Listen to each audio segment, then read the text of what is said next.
Good afternoon. It's Friday, the 26th of June 2015, after 1 o'clock. UK Column News just come back online. So welcome back and thank you for staying with us. Well, I'm your host this afternoon, Brian Gerrish. With me in the studio is John Hurst. Welcome, John. Good afternoon. We'll also be joined from north of the border by David Scott with Northern Exposure. We'll just check whether he's there.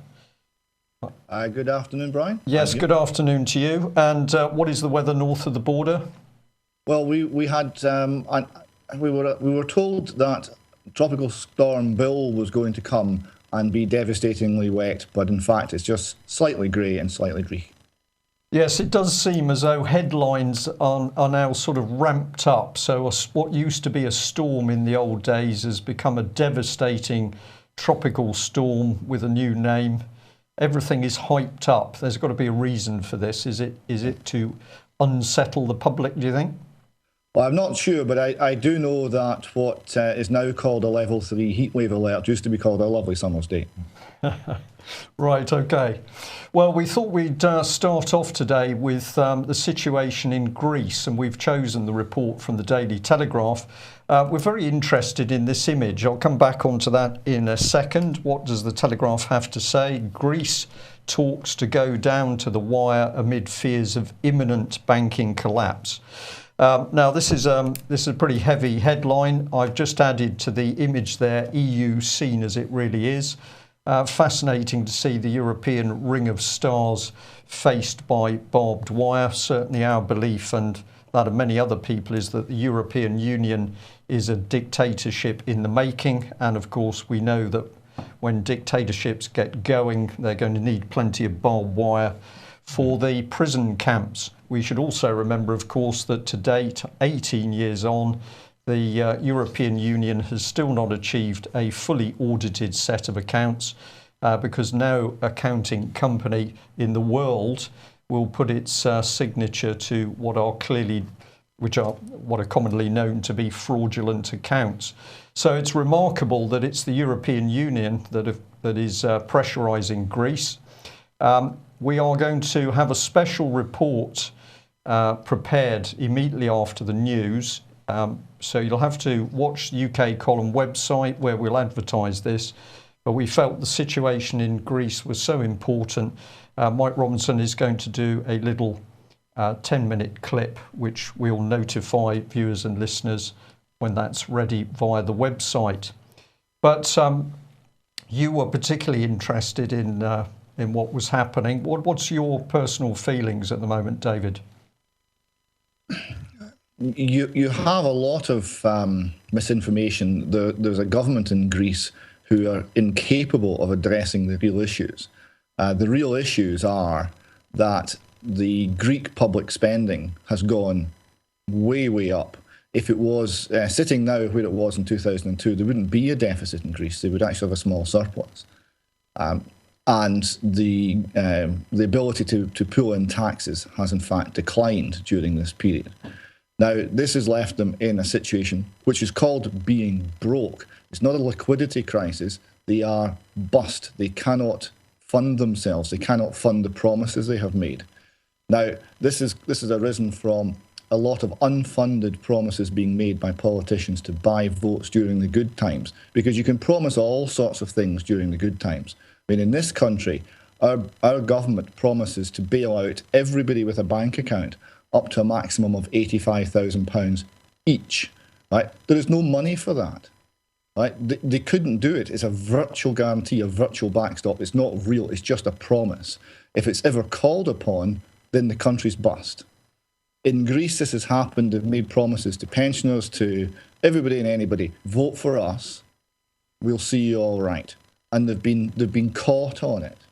So you're now seeing a situation where the only thing to do is to cut the government and actually live within what they can raise in tax.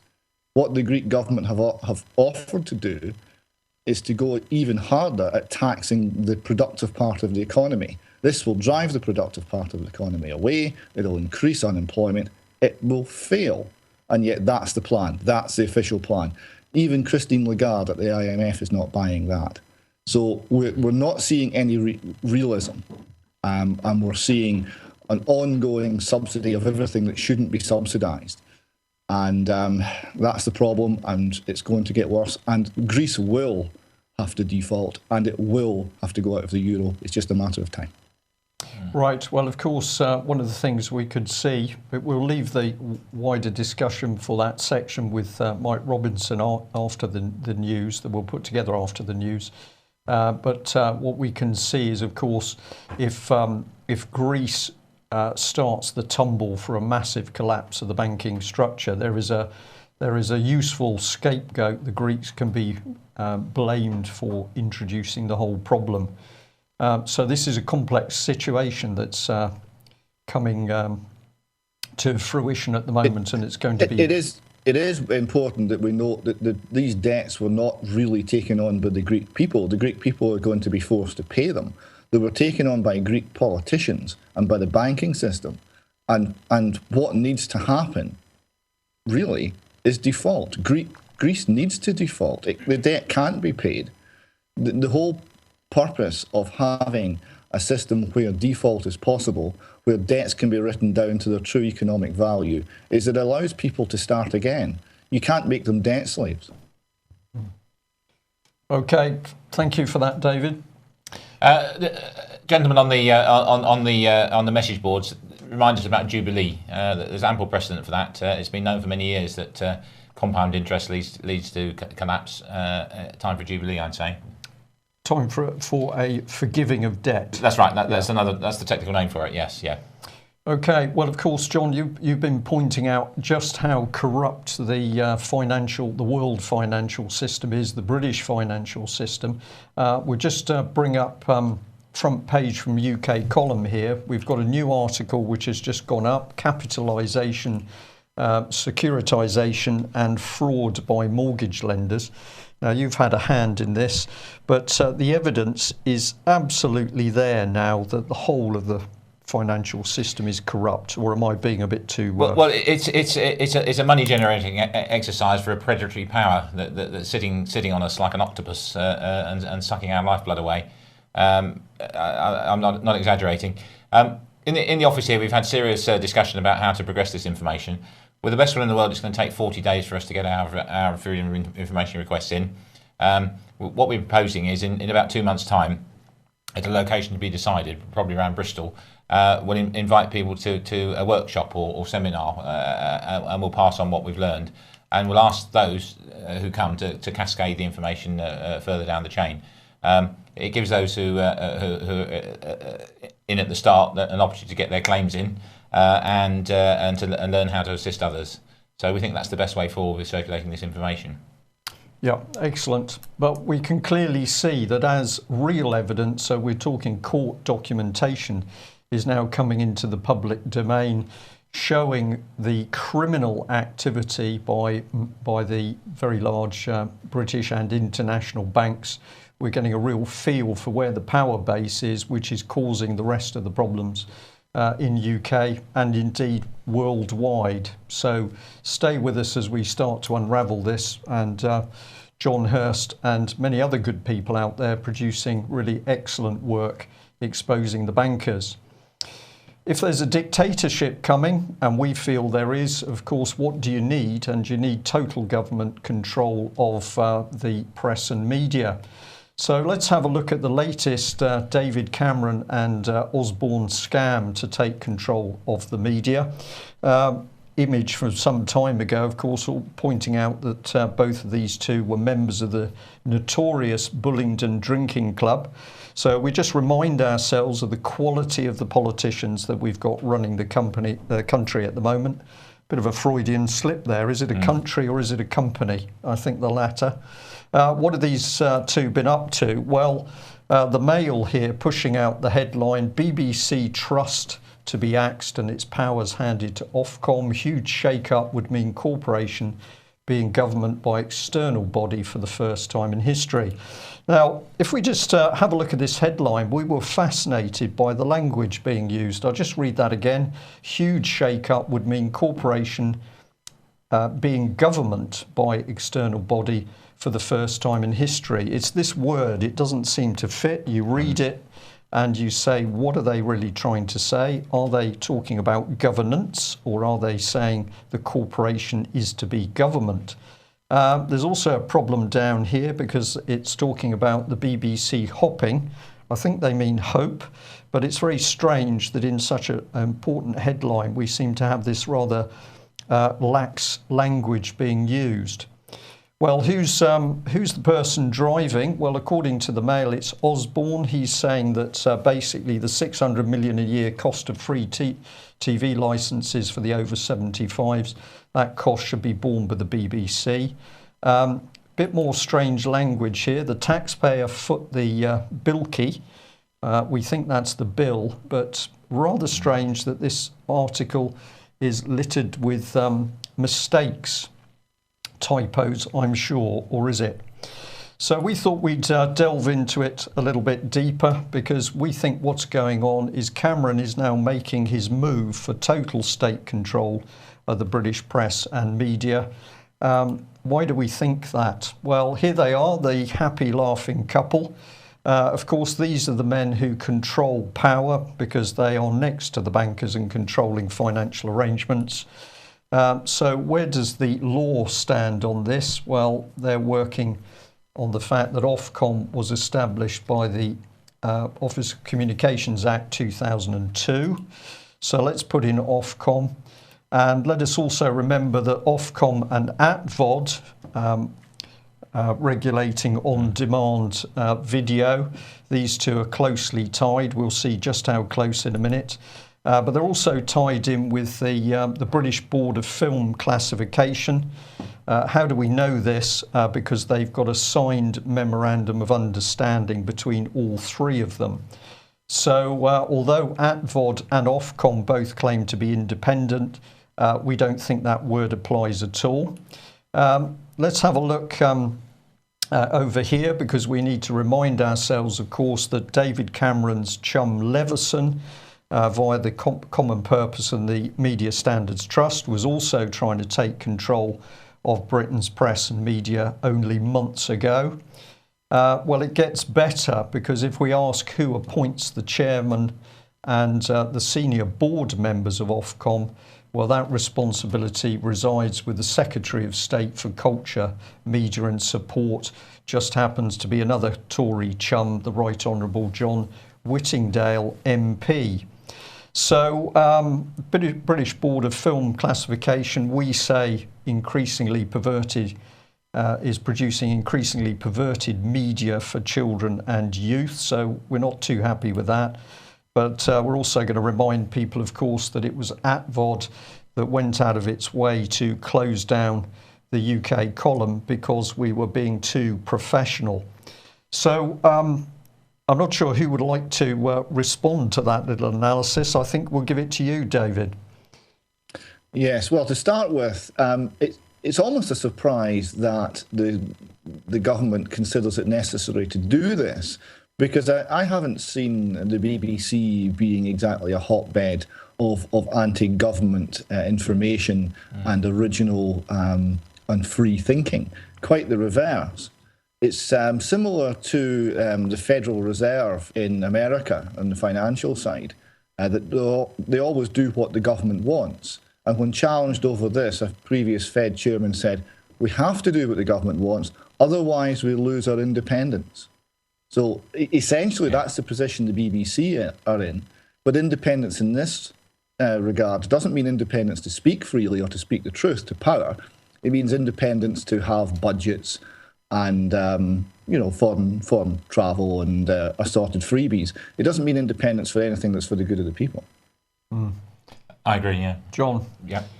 Well, interesting comment. I'm just going to throw in the little seed that personally I believe that all of this is to do with the abuse of children and the fact the government is getting extremely nervous that people inside the BBC are starting to spill the beans about what they know to do with paedophiles in Westminster and the establishment. And UK Column tweeted out a day ago that we were hearing from insiders in the BBC that the Panorama attempt to expose people talking about this, such as the UK Column, had been shelved, but a watered-down version, it appears, is now being planned for September. So my personal view is it goes pretty deep. This goes to the cover-up of children, but we'll have to wait and see how the evidence appears. In the meantime, if we delve into Ofcom a little bit deeper, here's their website. Have a look for yourselves, as we always say. They're an independent regulator, so that's the important thing. How independent? Well, here she is, chairman of Ofcom, Dame Patricia Hodgson. If you have a look at her background, she's worked for the BBC, and she was also heavily involved in the BBC Trust until June 2011. She's also involved with outside agencies like the Wellcome Trust. So very interested if you say, is this woman generally independent? We don't think so. Or you can take Baroness Noakes. Why are we interested in her? Well, she spent 30 years in KPMG, a company which has got itself embedded at the heart of government. And if that's not enough, she was a member of the Court of the Bank of England. So these are particularly well-connected people. How you can call them independent, we don't know.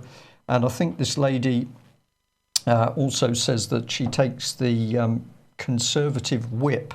So presumably she's going to be following any line that comes from central government. And a third one here, Dame Lynn Brindley. Well, she's interesting because we got another KPMG person here. But as she says herself, she's active in high-level international, European and national bodies concerned with media. What is she up to there? And we also would like to know what Ofcom's Nations Committee is. We thought this was to do with British communications, but apparently this lady is working on nations. So there we are. We'll wait to see how this unfolds. My personal analysis may be completely wrong. It's nothing to do with child abuse, but we shall see. Well, let's move on to this story, a little bit more detail. Alison Saunders, that yesterday we were talking about, had calmly said that she could reverse her decision on Janner, prosecuting Mr. Janner for allegations of paedophilia. Some 22 charges. She took advice from a friend of his son, but no conflict of interest there. And we just said, isn't it remarkable that she cannot prosecute Mr. Janner because he's got mental health problems, but she was absolutely able to prosecute Melanie Shaw, who had mental health problems. Indeed, Ms. Saunders was prepared for Melanie to go to prison, mainly in solitary confinement, for about 6 months. And we liked her jewellery, very nice little pentagram. But David, you flagged up that this one, which is Lord Janner, and there's a paedophile ring, or was a paedophile ring at his son's elite school. It's amazing how this information is coming to the surface. Yes, more and more of it is. The Lord Janner seems to be very much at the heart of a lot of it. Simon Dantrick made a wonderful speech during the course of the last week, for which she was criticised by the authorities, it would seem, outlining the fact that some of the abuse of young boys that was carried out by Lord Janner was actually carried out in Westminster Palace itself. And he was making the point that if we don't have a case here for at least a finding of the facts in the public interest to find out exactly what's been going on, when would we? I mean, if the people who rule over us, our wise overlords, can get away with that, they can get away with absolutely anything. And it's imperative that this is properly investigated. And if he is found genuinely to be not fit to take the stand, that doesn't prevent a finding of the facts being carried out. And I would also point out that in Scotland, we have a completely separate system. We have well attested allegations that Lord Janner committed child sexual abuse whilst in Scotland. And the Scottish Crown Office and Procurator Fiscal Service is well able to form its own view as to whether or not he should be prosecuted in Scotland. Nothing from them yet, though. But we got nothing from them yet. And of course, we've got the model of the abuse of Holly Gregg, where there was simply a massive close down by the Scottish establishment. The police do not carry out a full investigation. And then on the back of no police investigation, we simply say there was no crime. But a case that was powerful enough, of course, to send tremors to the highest levels, including Alex Salmond and former Procurator Fiscal Eilish Angelini. So we've seen a phenomenal close down in Scotland over a child abuse case. And here we are south of the border with exactly the same pattern. I'll just bring this one up. You flagged this up for us today, but it's Mail Online pointing out that a female head teacher has just been sent to prison for essentially having sex with underage boys. So she's got a prison sentence, but we see absolutely no movement by the state on people who are politicians or members of the establishment or the judiciary. It's becoming pretty blatant what's going on. John, I mean, what's your opinion as an ex-policeman? Well, there's good news this morning. I didn't know Melanie was out, and she phoned, didn't she, this morning? So that's good news. Another thing that happened this morning, we received a message about freedom of information requests published on whatdotheyknow.com, a very good site in my opinion, and the establishment being economical with the truth in relation to what they're disclosing about the history of Mr. Janner or Lord Janner, and how it's investigated. So if you go to whatdotheyknow.com and look for Janner, for those that are interested, I drew Brian's attention to Section 35 of the Data Protection Act 1998, which means that they can't block stuff when there's a criminal investigation going on, for example, a private prosecution, and also when somebody like an investigative journalist is investigating, because you were investigating with a view to securing the rights of Melanie, weren't you? Indeed. So if you were to look at Section 35 of the Data Protection Act 1998, you might find that you've got a tool that you can use, and we're working on that, aren't we? We are. Well, let's, on the mention of that freedom of information, let's just remind ourselves one of the articles we've recently put up on UK Column is to do with Michael Gove. And of course, no sooner did he get into power as Lord Chancellor than he was immediately saying that FOI was a danger. And he could see that there was a need to rein in FOI. Because essentially, if the government needed to talk in secret, they should be able to do it without the public getting in the way. So if we join this together, this is an excerpt from a response from the Crown Prosecution Service on the subject of disclosing what they've been doing with Mr. Janner in the public interest. And John, we will make this available easily to viewers and listeners, but essentially it's exactly what you said yesterday, is that the Crown Prosecution Service are inverting what public interest is all about, which is truth and transparency and allowing the public to say, and they're saying, well, because there's a lot of public interest, we need to keep it secret to ensure that the judicial process is maintained. The only common law protection or confidentiality is client and solicitor privilege. It wouldn't extend to policemen discussing with CPS because they're not clients and they're not solicitors. They've basically been caught out with this disclosure, haven't they? It's clearly wrong. You've only got to look at it. And in any case, the decision is made. It's not going anywhere. So there's no longer any pending court case they can rely on.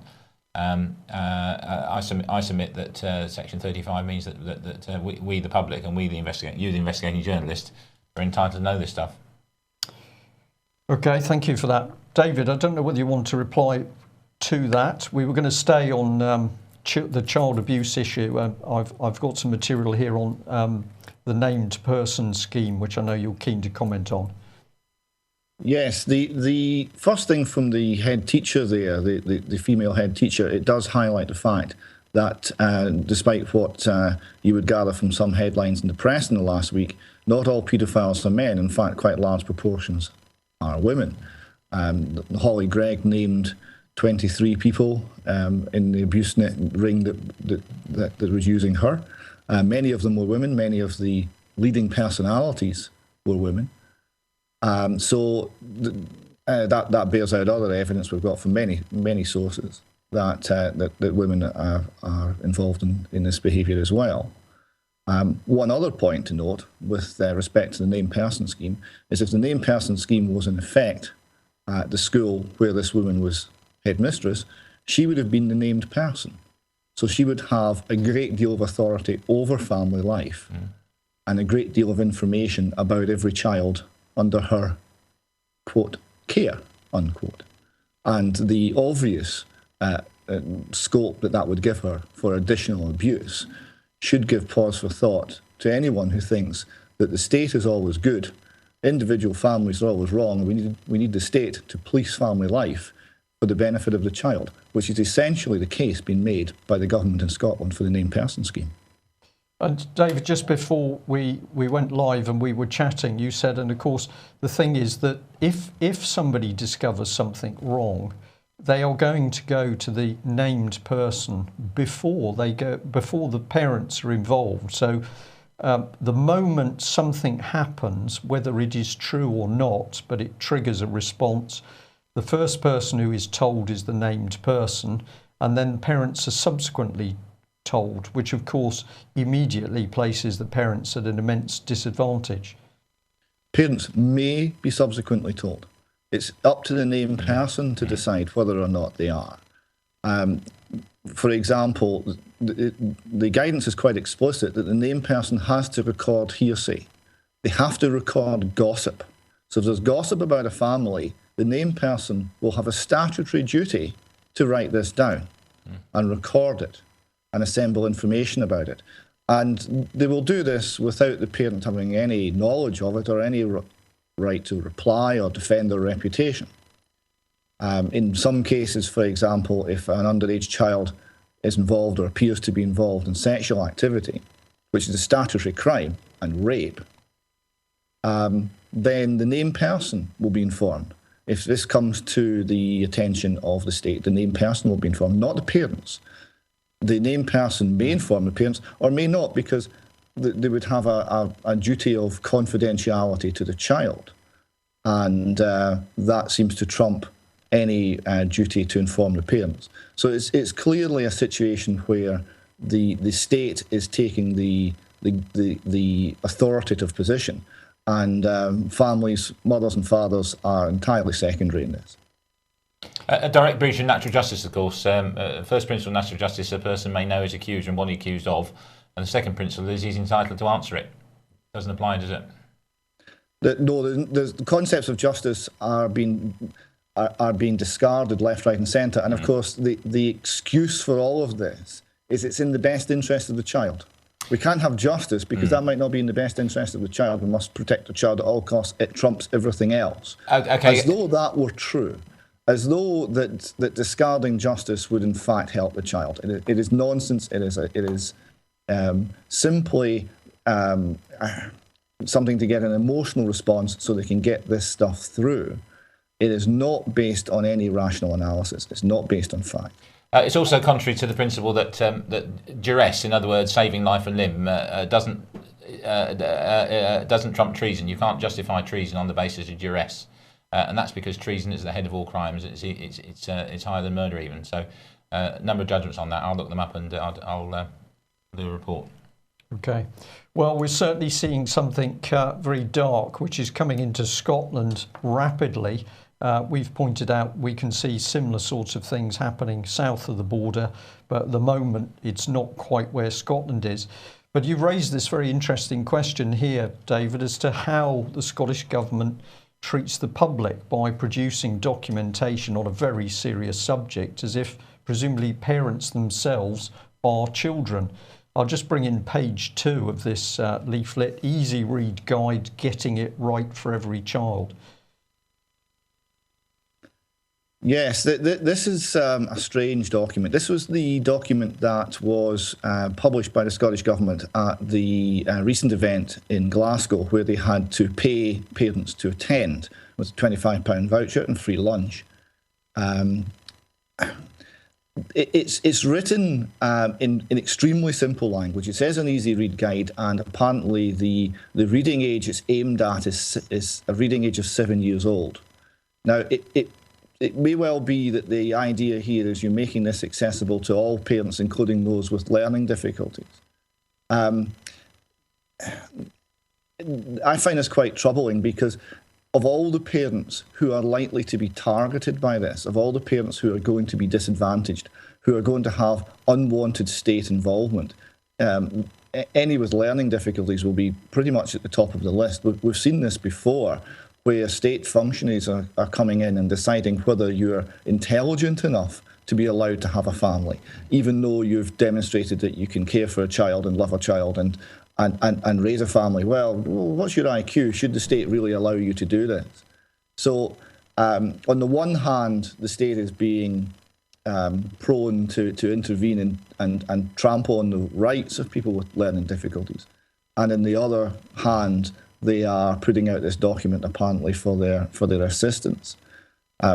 One other aspect is I really wonder whether some of this use of extremely simple language might be some admission of the failure of state-provided compulsory education in society at large, and actually not to do with learning difficulties. But I can't really prove that. The document itself, even though written in a very simplistic way, does show that the named person will be getting involved in family life and will be arbitrating in disputes over what television programs can be watched and all sorts of other things that the state has no place in doing. Yeah, this is very dangerous stuff. You picked another article from the Scotsman, which was State Guardian Scheme Provokes Further Fury. I'm not sure whether it was in this article or another one that you mentioned to me again before we went live, but you said that the language in one of these articles was particularly interesting because it sort of pinned a lot of what we'll say bad descriptions on people who were against the named person scheme. So there was anger, there was fury, there was... Is this manipulation of the press to get a result as well? Well, the Scotsman article, which is from some time ago, it was around about the turn of the year, was highlighting the issue that if the state becomes aware that an underage person is involved in sexual activity, they have an obligation to tell the named person, but not the parent. So the named person is then sitting at really the head of the family and is then deciding whether the parents need to know or should know, or whether this matter should be kept confidential. And other aspects of state published guidance to schools, etc., make it quite clear that up to the age of 12, they will be taking action against underage sexual activity. Between 13 and 16, it's much more of a grey area. And providing the named person is satisfied that the young person is having sexual activity with someone who is of a similar developmental standard, whatever that exactly means, they won't do anything to stop it, and they won't inform the parents. So it is not by any means a help to the parents, this scheme. The words relating to anger keep coming out when it's describing how the public are receiving this. And I think what they are is simply honest. People are angry, people are furious, people are livid. When they find out what the state is trying to do here, they're very, very angry. And that's only going to mount. Right. This headline is talking about abuse nuns challenging Holyrood ministers. What have you got to tell us about this one? Yes, I just spotted this morning, so I don't have very much on it, but I thought it's worth highlighting that what you have here is there was a Scottish National Historic Child Sexual Abuse Inquiry, Institutional Child Sexual Abuse Inquiry, announced around about October last year. It's to start about October this year, so we're going to take a year to get organised. And they have appointed a QC to head this. Now, two organisations of Roman Catholic convents, two groups of nuns, have now launched a legal challenge to the QC, stating that she is in some way either unfit or biased and is not the right person to be running this inquiry. So we spotted that simply this morning, and the paper didn't really go into the reasons why these two convent organisations have taken this action. They reported only the government were defending robustly their view and had complete confidence in the QC running the inquiry. So that's the first example of a dispute over this inquiry in Scotland. We'll see how that will run. It may well come into much more detail in the following weeks. Thank you for that, David. I'm just changing the order of a couple of things. Well, of course, the police are absolutely top subject in Scotland. We've had all of the trouble with Sir Stephen House, would appear, trying to bully judges to change views. We've had the cover-up of deaths in police custody. We've got armed Scottish police on the streets, even though many members of the Scottish Parliament don't want them. We've now got Sir Stephen House coming up and talking about young thieves carrying out what he calls final crime sprees. If we just have a look at this headline, we can bring up what he says. Youths awaiting punishment for housebreaking are carrying out final fill-your-boots crime sprees before they're locked up. This is a very strange explanation as to why presumably theft and break-ins has increased. Thieves can also steal cars and motorcycles without fear of pursuit by the police, amid concerns about officers provoking a road accident. So the whole thing is being spun back on the public in that second statement. But it's a very strange article. I thought the language he was using here was almost bizarre, and it all seemed to go down to the fact that we have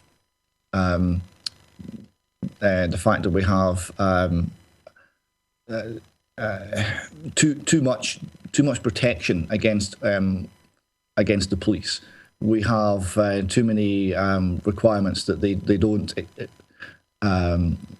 that they don't kill people during pursuits, and that they have some sort of restriction on what they do to young people who are caught committing crimes. It seemed to be a plea for more unrestricted policing. It wasn't explicit, but it was quite troubling. Right, John. What's your take? Well, it's an old chestnut. Stop and search and chases. Stop and search is an essential tool, but to be used when it's justified. So you see the bulge in the pocket, you see the person tapping the pocket self-consciously, you see them adjusting the dress. That's the way it should be used, and it leads to results. Chases, well, nobody wants to chase anymore. In my day, you had your personal driving licence and your police driving licence, and you might have accidents in police cars, but they didn't affect your private licence. Now, few people want to volunteer to be a police driver, and even less want to be pursued, because slightest prang and your insurance premium goes up. Right, we could argue why that's happened, but we're sticking on north of the border here because we think this is so serious. We've got this article saying that Scottish police have got to have body cams if they're going to do their job, but there's no money. But I think you told us a week ago or a couple of weeks ago that there was 200 million unspent by the Scottish government, but there's no money for the police. Yes, there is. There are £200 million, which we've underspent, £400 million a year before. But no, the Police Scotland are complaining. Police Scotland are complaining about money quite a lot. When the amalgamated into a centralised police force, they lost the sort of pseudo-charitable status, which meant they didn't pay VAT. So they got an enormous VAT bill, and I think they're the only police force in Britain to have an enormous VAT bill. So Stephen House doesn't feel particularly good about this. He feels hard done by. And he is wanting to have cameras on all police officers. Now, there could be an element where this would actually protect the public. There was, on the same article, the journalist wisely brought up again the fact that Sir Stephen House had been arguing with the Scottish judiciary over whether or not there's a culture of turning a blind eye to wrongdoing by police officers. Sir Stephen House didn't like the implication from the sheriff, even though it seemed to be based on good evidence. And maybe we would get a little less of that if essentially all the police actions were in fact recorded on camera. I would point out that in London, I understand Boris Johnson has funded police cameras, to have body cams with them at all times. And in my own hometown of Perth, all the traffic wardens have little cameras. So you're photographed and videoed whenever you interact with a traffic warden. Interesting state of affairs, David, and I think I'm right in saying that the first place in Britain for police to trial body video cams was in Devonport in Plymouth. So there were some pictures, but of course the cameras there were quite substantial, massive things strapped to their, I think they had them up behind their, sort of behind their ear. But the technology is now so you can have a button more or less. But the other reason the police are, of course, saying they need more and more gear is because of the so-called terrorism threat. And the Courier here is saying that terror arrests have increased by 30%. But when you get into the article, you actually see something interesting. Domestic terror arrests have increased by almost a third. So this is all being blamed on Islamic extremists. We certainly don't agree that this is the case. This is what's being pushed out by the British government, Westminster. But there is no doubt that the police are using it as an excuse for more arrests. More armed police, body cameras, more arrests. John, what is unfolding? Well, I'm in favour of body cameras because they protect both parties, don't they? Physically, it deters an assault in the case of little midget WPCs that they keep on recruiting. And as far as gathering evidence is concerned, my experience of cameras is that things happen very quickly, and a little camera with fixed focus on your body is not going to see what you can see in the distance. So it may not be a help. But as far as laying hands on people and using force to restrain them, then that's good because most police deaths, most contact deaths as a result of contact with police are all to do with restraint. Typically, you see 6 policemen sitting on the chap on the floor, and they're all ostentatiously saying, "I'm not hurting him," aren't they? In my day, you got people up as quickly as possible so they could breathe. Yeah. What went wrong, as far as it's called officer safety, is that we adopted the American system. The American system, the policeman's got a gun and you can point it at somebody, and that person will stop. Hopefully, if he's got any sense. The British system is without firearms. You have to get really close to the person so you can intervene in time to stop them drawing the weapon, pin their arm, throw them to the floor, push them against the wall. That's the origin of the sitting on top of a person. Right. And they're two different policing styles. It's going to be inevitable. The American policeman will shoot a proportion of people, and the British policeman will suffocate a proportion of people for both the same reasons. So especially if they're big policemen, John. Yeah, without mentioning I never killed names anybody myself. The issue is use of force and the justification of force, and the camera will assist the policeman to defend himself. Right. I know it's controversial. If a policeman has been justified in using force to the extent that somebody's seriously injured or dead, that policeman has almost certainly had a near-death experience himself. And that's like a woman that's been raped for the first 24 hours. She's a crime scene and an exhibit, but she can't speak because her perceptions are confused. After 24 hours, then the policeman sits down and makes a statement, and it's just the same as a woman. Well, you mentioned America there, and David, this one was the last one of yours that we'll deal with today, but it's a report from Baltimore in the States where this young policeman has said that all sorts of disgraceful things were going on, slapping random strangers, kicking suspects in the face, defecating on beds during home raids. So this young man has blown the whistle. And when I read through this, I thought this is very interesting because we've got albeit it's America, there seems to be a massive change that we're watching in the culture of police forces, whether it's in America or Scotland or south of the border. And there's got to be a reason for this. We're encouraging people to have a read of this article, which is recently posted on UK Column website, British Policing, a Dangerous Monster in Waiting. It's got my name to it, but what I've tried to do is to say to people, are you aware who is, what organisations are now training the police and what their methods are? So we've got very, very strange things happening as a result of a number of organisations using applied behavioural psychology, neuro-linguistic programming as 2 examples within police training programmes. And in that article, I've quoted former Chief Constable from Devon and Cornwall Police, a lady called Maria Wallace. She left under a big cloud after total confusion and mayhem ensued in Devon and Cornwall Police. But of course, she had been highly trained by the political charity Common Purpose. And Maria Wallace said herself in their own documentation that she now knew how to control the levers of power in the European Union. Presumably that helped her catch criminals on the streets of Devon and Cornwall. Well, it's a good article, Brian. I've read it. I mean, the photo doesn't match. That's a traditional PC accepting tea and biscuits from a person on his beat. Years ago, that wasn't a problem. Can we just pop that one up again, Nick, please? Yeah. So, the next, things have moved on from that generation. I mean, that particular Met Vest was issued about 1995, so that's around that time. With 1995, we've got a well-dressed, smart policeman. He's got a crisp white shirt on. He's not covered in tattoos. He's not he is shaven, which we're now seeing. So something has changed the culture of policing in this country. What has done that? Well, it's the recruiting profile. The recruiting is based on a 240 question psychological profile, so they can choose what they want. So they're choosing the wrong people. They're choosing the wrong people. Yes, yeah. The straws in the wind. I think of the Sheehy report, which is 20 years ago. A man called Sheehy was a big cheese in a supermarket company. He was recruited by the Home Office to review the policing job. He proposed cutting in wages, and he decided, strangely enough, that the educational standard required for a policeman was the same as a supermarket cashier, and it's wrong. Ever since, things have gone downhill.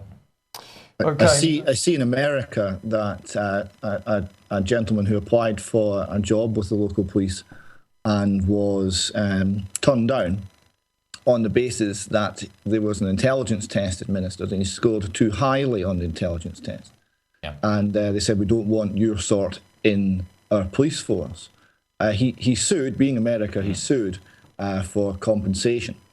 And the court came down on the side of the police on the basis that they claimed that if they recruited people who were too intelligent, they got bored, they left more rapidly, and this was a cost to the state for training, etc.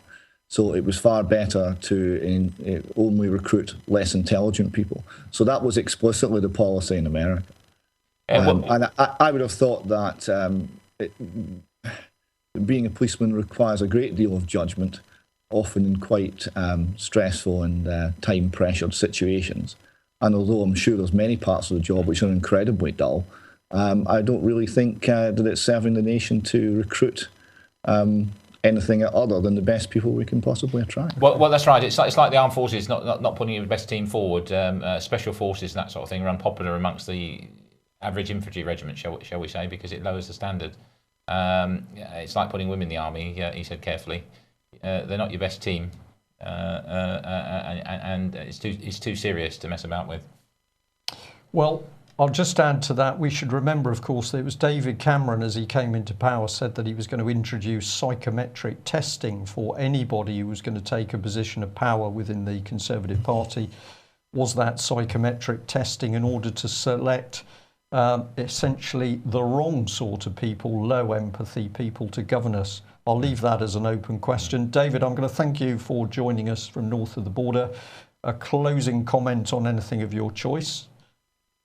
Well, I'll just comment on the last matter you raised there, Brian.